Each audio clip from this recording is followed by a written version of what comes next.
Le roi Philippe, le roi des Belges est arrivé ce vendredi 10 juin 2022 à Lubumbashi.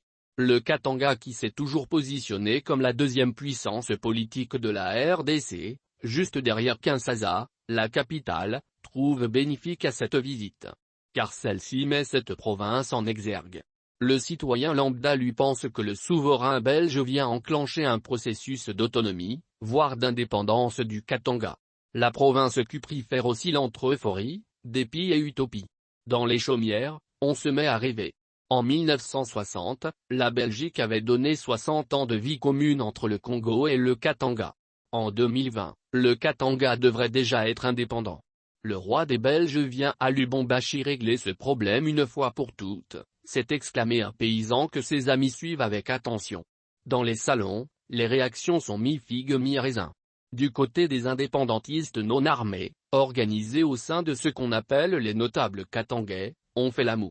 Les Belges ont triché en rattachant le Katanga au Congo. Alors que Léopold y était explicite en leur disant qu'il leur léguait deux pays distincts, explique Michel Rioui. Celui-ci fait partie de ce groupe très restreint. Les fédéralistes reconnus comme Muyomba Mea, se montrent aussi peu enthousiastes. Les Belges nous ont trahis. Ils savent bien que les Katangais ont beaucoup souffert au Congo à cause d'eux, dit-il en substance.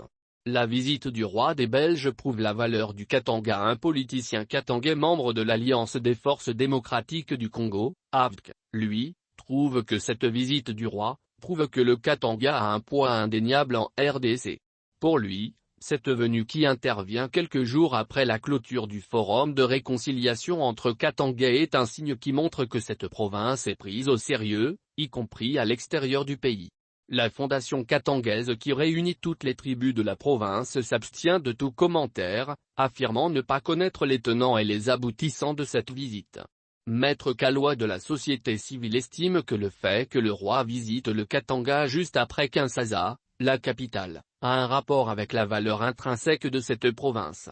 Il souligne le rôle déterminant qu'a joué le Katanga dans la fin de la Deuxième Guerre mondiale avec l'apport de plusieurs minerais dont l'uranium qui a servi à fabriquer la bombe atomique.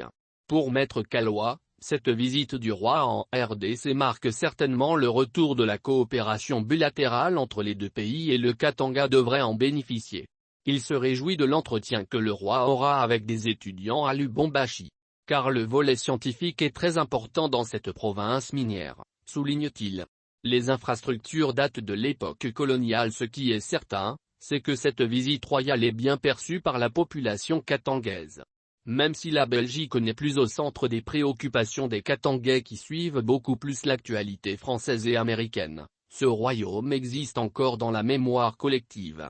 Beaucoup ici soulignent le fait que la majeure partie des infrastructures que l'on voit, c'est la Belgique qui les a construites. Les Congolais ne faisant que réhabiliter sans cesse ce que les colons ont laissé. Il y a encore des personnes d'un certain âge qui espèrent que la Belgique rentrera au Congo. Les jeunes, eux, ont le regard tourné ailleurs, vers le pays de l'oncle Sam ou vers l'Hexagone ou vers le Canada.